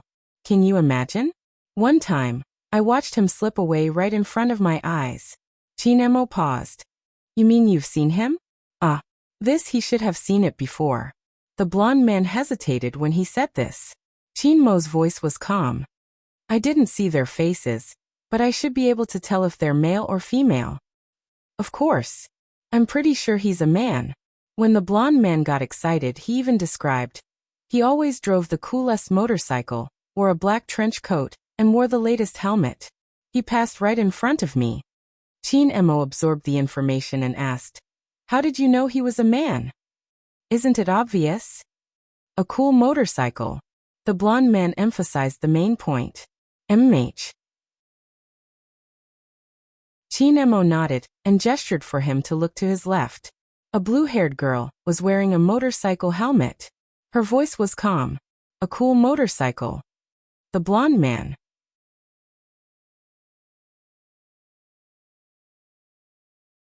Chapter 1460. Just as the golden-haired man was clenching his fists and lowering his head in frustration, the monotonous voice rang in his ears again. What other information do you have? Since you've interacted with him many times, you should be able to gather some information. If you really don't have any, you can tell me the process. The process of the case. The golden-haired man immediately said. Because it's too unbelievable every time. We kept a lot of live videos. After all, Z would make a notice every time he wanted to arrest someone. That's the biggest headache. But this method is not bad. If the influence is big, those rich and powerful people won't use other methods to influence the final verdict. Some people are especially good at using the loopholes of the internet. Chin-mo followed his guidance and opened the car door. When he heard what he said, he raised his eyebrows. His gaze was very calm. You seem to admire Z. That's hard to say. Anyway, we have to arrest him. The golden-haired man wanted to pretend to be profound. Chin-mo didn't continue his sentence. Instead, he said calmly, let's take a look at the live video first. It was probably because this person's noble aura was too strong. The golden-haired man always felt that this person wasn't easy to approach. He was just a high school student. Why did he look so cold? However, when he thought about his identity, the golden-haired man's thoughts changed again. Those piles of cases couldn't be solved by an incompetent person. Moreover, from the information they received, no matter how suspicious or old a case was, he would be able to uncover the culprit in a very short time. He was one step faster than the criminal, and could predict the criminal's whereabouts. It seemed like only such a person wouldn't be bewitched by Z. The more the golden-haired man thought about it, the more he felt that their chances of success this time were very high. After all, this was someone they hired secretly. They didn't go through the internet process, and they didn't spread the news. Z probably didn't even know that he was the one who came to pick him up. Time passed by a little more. It was almost dusk. The sky on Fifth Avenue was always so blue. White doves and square fountains could be seen everywhere. The wide and spacious road was very suitable for racing. Hence, many of the blockbusters that we saw in the cinemas were filmed here. However, people who weren't locals wouldn't know. There was also a culture here called the street culture. There was also a zone here called the gray zone. There were a lot of gangsters gathered there. There were people from all walks of life. Dusk approached and night fell. When the lights were first turned on, the telephone booths by the roadside looked very ordinary. The black dude who was doodling was still thinking about how to occupy the other wall as well. The original phone booth suddenly moved to the left and right as if someone had pressed an unknown button. There was a crashing sound. One of the doors rolled up. Then, a black Lamborghini sports car with bat-shaped wings rushed out from the inside. Like the world's most elegant lion, indicating this point. It was about to move. When the car came out, the black buddies all froze and immediately jumped to the side. One must know that the owner of the car was not someone to be trifled with. However, the owner of the carriage had always been mischievous.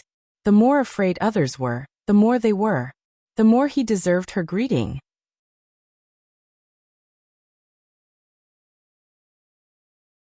Chapter 1461. Along with that voice, the car window rolled down automatically. The black people couldn't leave even if they wanted to. After all, the only way out was blocked by the other party. They could only turn their heads and look towards the Lamborghini. The dark black car window rolled down. A youngster with black hair dyed with a few strands of silver stretched out her arm. There was a black ring on her slender fingers.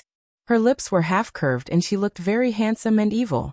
The most eye-catching thing was the tear mole at the corner of her eye. Everyone else's were black, but hers was black with a tinge of red.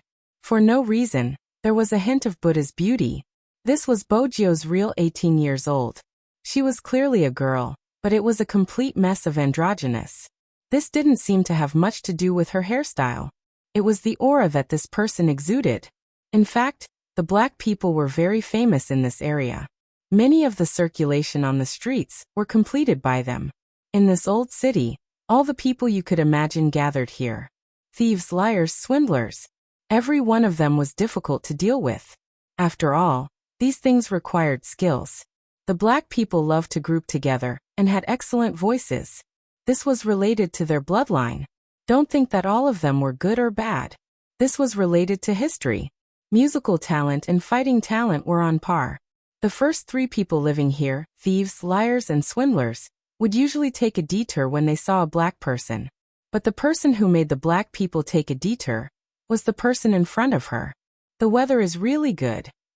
Bojio raised her head casually and looked at the night sky that had already darkened. If anyone saw this scene, they would definitely think that it was a classic. Fifth Avenue. Night had just fallen. The elegant youngster lifted his thin lips slightly. It was as if he could see the wind moving. This was Z's 18 years old. She did things her own way. Unrestrained and extremely mysterious. It was probably because there was no one to control her or spoil her anymore. Hence, even her eyes didn't have the light from when she was young. Instead, they were dark and heavy. Even though she was smiling, it was easy to think of the devil in the comics. The black people couldn't leave. They were all blocked by her in the corner. Although it was a friendly gesture, how could she tell that the weather was good when the sky was dark? However, this was a daily occurrence. The black people knew that to deal with someone, they had to maintain a straight face. As expected, Bojio wasn't interested anymore. She turned the steering wheel beautifully and headed towards the bustling streets. Only then did the African Americans let out a sigh of relief. Seriously. Ever since this guy moved in, they couldn't act like big shots anymore. The route has been modified. Master, where are we going today? Ripples appeared in the system one after another. It was the intelligent little black. However, at this time, it was influenced by its master. His voice was still deep and evil, and it didn't sound like a decent person. Bojio twirled her hair with one hand. It's still early. The nightlife has just started. I'm just taking a stroll. Okay. The smart little black automatically turned on the music and sped up. Soon, it left the car in front of it behind. Bojio glanced over, a faint smile on her face. Bring me the information of today's prey. Yes, my handsome master. Swoosh. The 3D screen changed from a road map to a picture.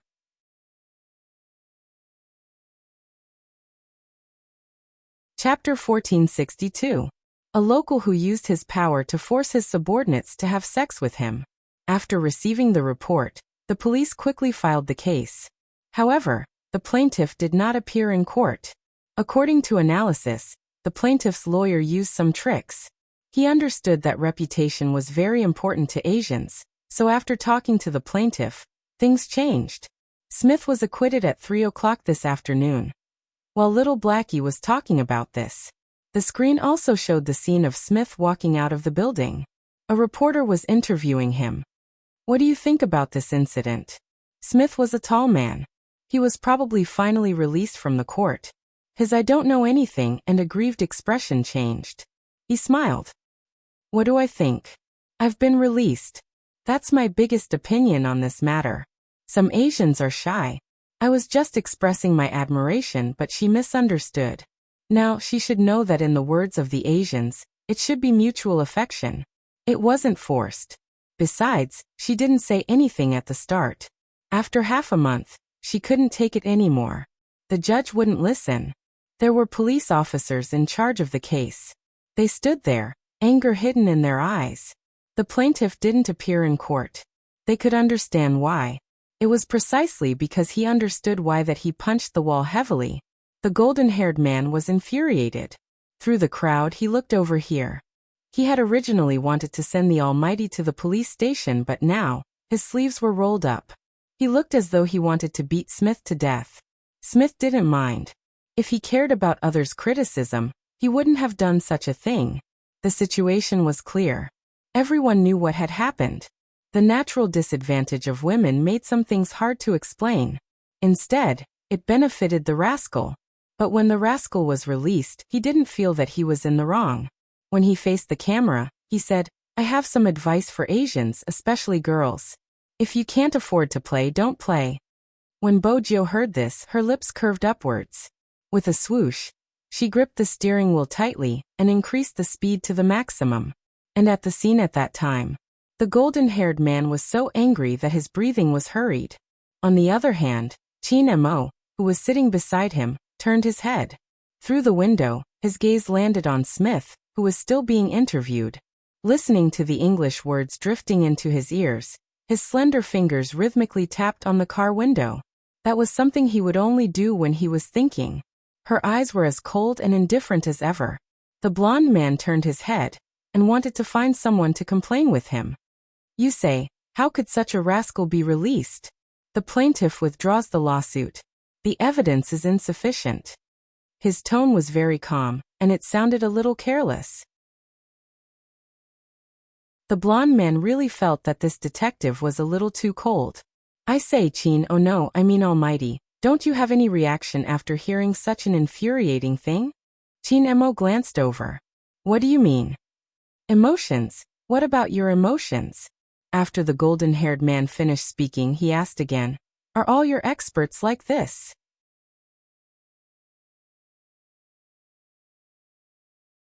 Chapter 1463.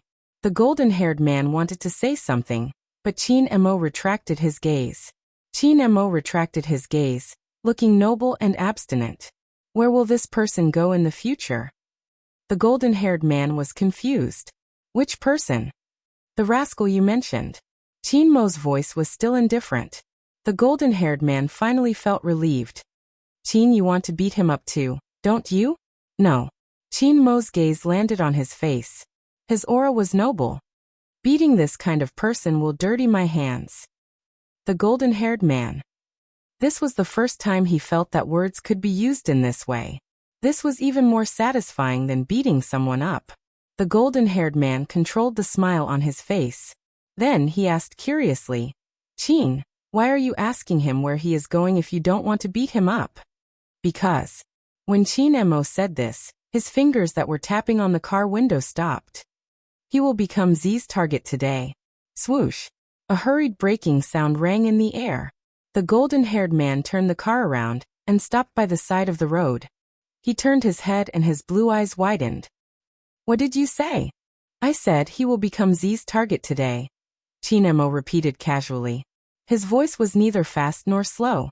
It was a stark contrast to the other person. The golden-haired man didn't know what to ask first. After thinking for a long time, he took out his phone and called the police station. "Hello. It's me. Did Z send out a black notice letter today?" The person flipped through the information and leaned back. He shrugged. "Please, Eric. Would I not tell you if Z sent out a notice letter?" "I don't need to tell you. The police station will send out a message to inform everyone." When he said this, he didn't realize that there was a black piece of paper at the bottom of the information.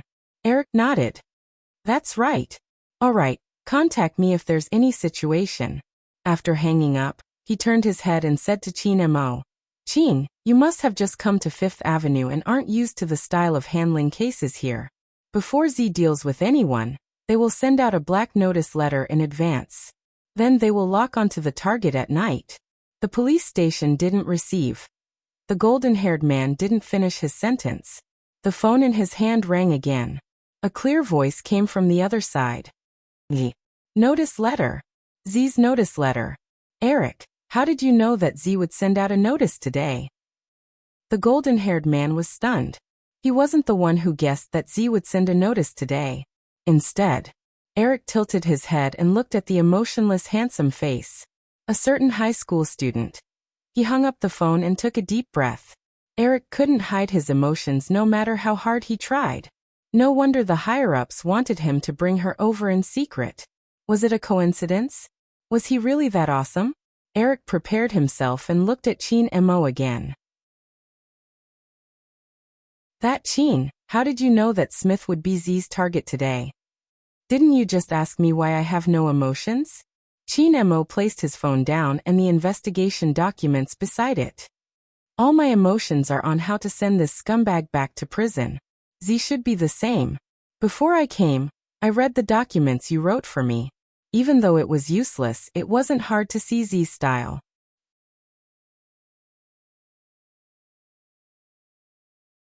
Chapter 1464. Are you referring to Z's unbridled style? Eric felt the same way too. Did he really treat the police station as his own home? He could come and go as he pleased. Sometimes he would even give them presents. He even gave them presents for Christmas. He had seen criminals, but he had never seen such an arrogant one. Eric would never forget it. The Christmas card that Z left for them. There was only one sentence on it. After eating the candy I gave you, you have to work hard. If not, how are you going to catch me? He was asking for a beating. He was asking for a beating. Chin Mo looked at the unwillingness surging in the eyes of the people beside him. He raised his eyebrows. I'm referring to his style. The people that Z gave to you were all people that should have been in prison, but because of loopholes, they couldn't be dealt with. That's right. The golden-haired Eric sighed. That's why he has a very high reputation among the citizens. You don't know this, but when he was just released, there was someone who publicly confessed in an interview and insisted on marrying him. She even said that he packed the criminal and the criminal's evidence and sent them to our police station. This action was especially cool. He is cool, but what about us? We handle so many cases usually. Why didn't anyone praise us? Chin Mo's indifferent gaze shifted. The golden-haired Eric also realized that he had gone off topic and wanted to change it. He heard that person say, "Your faces aren't handsome enough." The golden-haired Eric. Can you find a new partner for the Almighty? As for other things, for example, the Christmas gift and card you mentioned. From this, we can see that Z is a person. When Chin Mo said this, his fingers paused. The golden-haired Eric was anxious. What is Z? Chin Mo seemed to have come back to his senses at this moment. Something started to float in his eyes. His voice was still indifferent. A little mischievous. He's not just a little mischievous. In the end, he pulled his hair to express his headache. Fortunately, Z hasn't killed anyone yet. No, that's not right. Z should have killed someone before, but that was a long time ago. The other party was a teacher from a famous school. We only found out about this after investigating. However, the case isn't here. It's in an unknown small state. When we were investigating the pattern of cyber attacks, we found this case. However, the details of the case aren't clear yet. Some people said that the teacher couldn't handle the pressure at that time and lost his footing and fell from the building. When we were investigating, we did some reconstruction. It was indeed the second situation. He lost his footing and fell from the building. However, there's one thing that Z was definitely there at that time. Chin Mo listened and suddenly his gaze froze. Are you sure this is Z's first network attack? I shouldn't say it's the first network attack. I should say it's his appearance. The golden-haired Eric combined the information he had and said, in the past, there seemed to be some small fights, but at that time, it was like, how should I put it? As a detective, I feel that this is a huge turning point for Z. Otherwise, he wouldn't have been able to change his style from small fights. How should I describe it? In short, it's very mysterious. At this moment, Chinemo opened his mouth and said accurately, from not knowing what he's doing to knowing what he has to do. Yes. The golden-haired Eric snapped his fingers. That's what I mean. Chinemo looked up. His voice was very calm. Then investigate.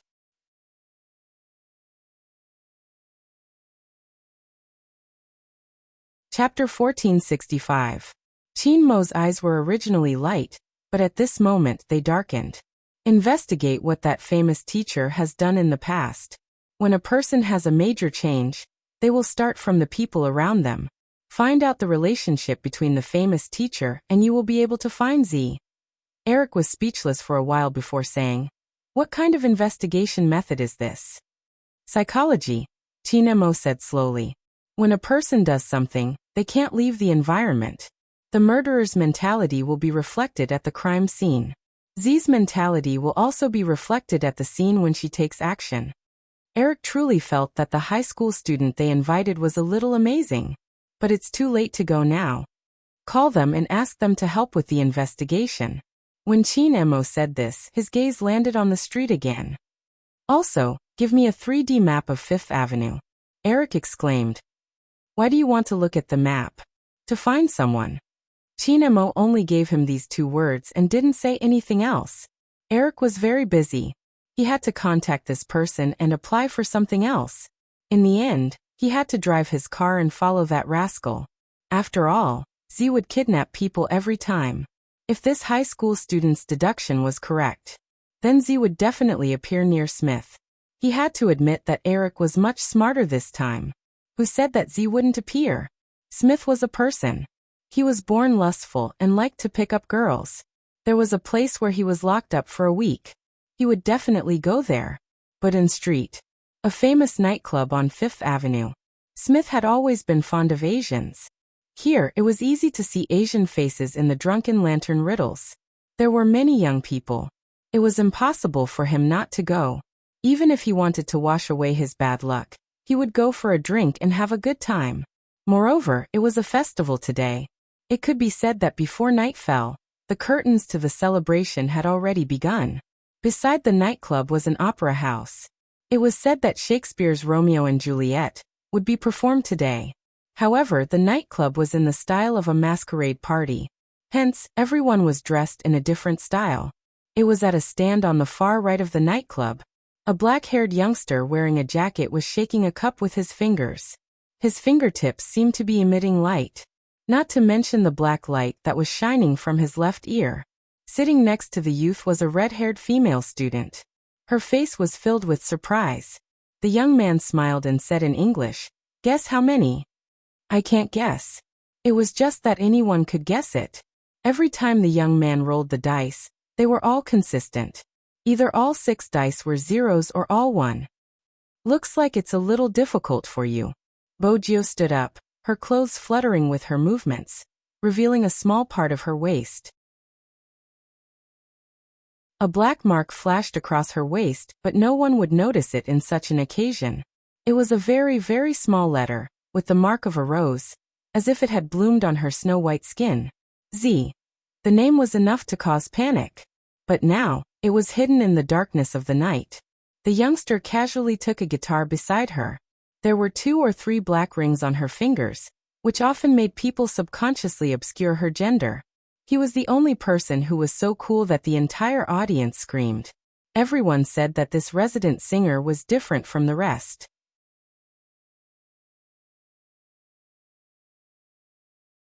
Chapter 1466.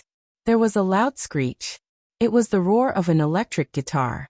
The youngster jumped onto the stage smiling. Even though she was wearing a black feather mask, the tear mole at the corner of her eye was extremely domineering. The moment Bojio placed her fingers on the guitar, the venue was heated up.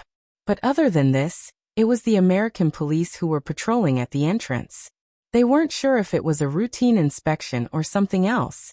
Bojio, who was standing on the stage, saw it, but she wasn't affected at all. Her black leather jacket and the way she held the microphone looked very handsome. The song swept over. She was singing in Chinese. The bell sounded the signal to return home. In his life, there seemed to be a hint of sadness. The meaning of his black skin was a lifetime of dedication. In the struggle of his skin color, time turned possession into loss. His tired eyes were filled with hope. The rock version of glorious years. Music had no boundaries. As long as the atmosphere was stirred up, the people below the stage would naturally wave their hands along. This greatly hindered the police's actions. But they had no choice. After all, they didn't have any evidence. The only thing they could confirm was that Smith had arrived 15 minutes ago. He had even hit on someone, and was swaying in the crowd. According to the highest order of the police station, Z would appear here. But there were so many people. Where would Z be? Every police officer who was on duty had a solemn expression.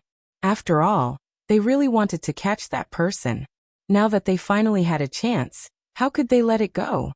However, with such thoughts in their minds, no one looked at the youngster in the dark, holding the microphone. The pair of black eyes were still flashing with light, like a cat playing with a mouse. This was the start of the game. Eric came in at this moment. Behind him was Chin Mo. Chin Mo was still wearing the school uniform he had worn in China. When the people in the nightclub saw him, a hint of surprise flashed across their eyes. But when they remembered that they were in a masquerade dance venue, they more or less accepted it. After all, even though this Asian man was wearing sportswear, his noble aura made the surroundings cold.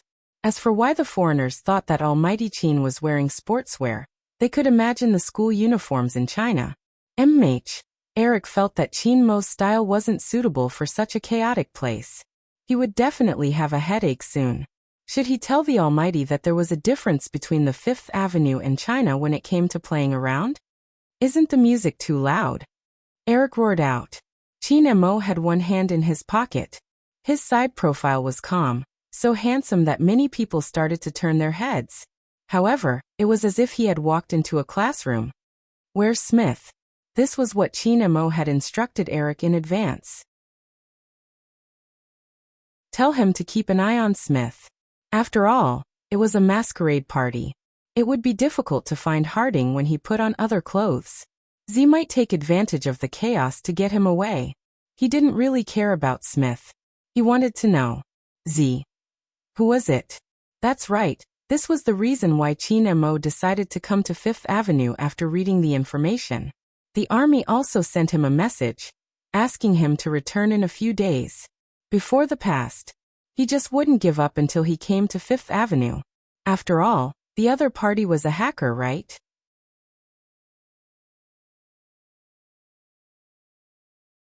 Chapter 1467. Eric looked at the Almighty's face, and felt that he was thinking too much. No matter how loud the music was, the Almighty was still the Almighty. The Almighty was indeed the Almighty. His expression hadn't changed since he entered. At that time, Eric didn't know. There was a type of deduction genius in this world. When they were immersed in their own deductions, it was as though they had entered another world. From a psychological point of view, there were two situations that were the best for thinking. Either it was extremely quiet, or it was extremely noisy. In such an environment, it was better for the brain to function. Of course, the prerequisite for these situations was that one had to be an expert.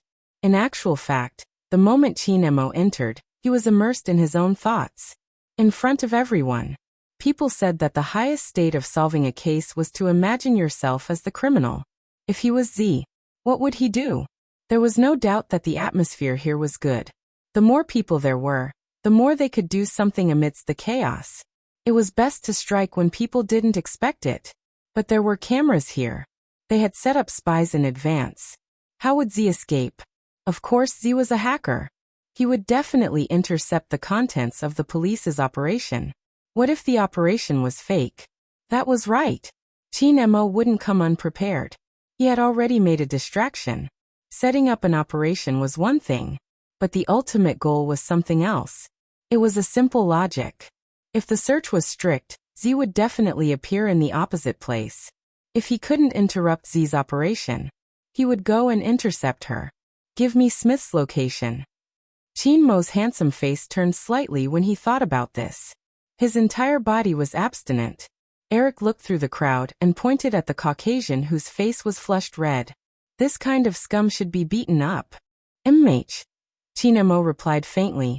Then he closed his eyes and automatically eliminated all the sounds around him. He was prepared to enter the reasoning space again. But when he did that, he realized that when the music, noises, and whistles disappeared, there was only one sound that couldn't be eliminated. A song. Chinemo opened his eyes. There was light in his eyes. Suddenly, he looked towards the highest stage and frowned. A Chinese song? It's nice, isn't it? This singer is really not bad. He's the first person who dared to sing a Chinese song here. Eric said and automatically hummed a few lines. Chinmo's voice was low. The glorious years are affecting my thoughts. Affect my thoughts. Eric didn't really understand the world of experts. Chinmo's gaze dimmed. Chinese is my mother tongue, and I often listen to this song. The more familiar something was, the harder it was to eliminate it. Ari still didn't understand. Chinemo had to find another way. Can I go to the backstage of the nightclub? Yes. Eric showed the things. I specially applied for a search warrant. Chinemo took another look at the person on the stage. Because of the mask, he couldn't see her face clearly. The only thing that left a deep impression on him was the pair of eyes that were as dark as the night, as well as the glowing mole under her eyes. The more unique something was, the easier it would leave a deep impression. This had a huge impact on Chinemo. He had to get rid of some things before he could conduct a detailed analysis. But there was a disturbance. You're tuning in to the Echoes of the Heart YouTube channel. Don't forget to subscribe and join us on this journey to catch the most captivating stories.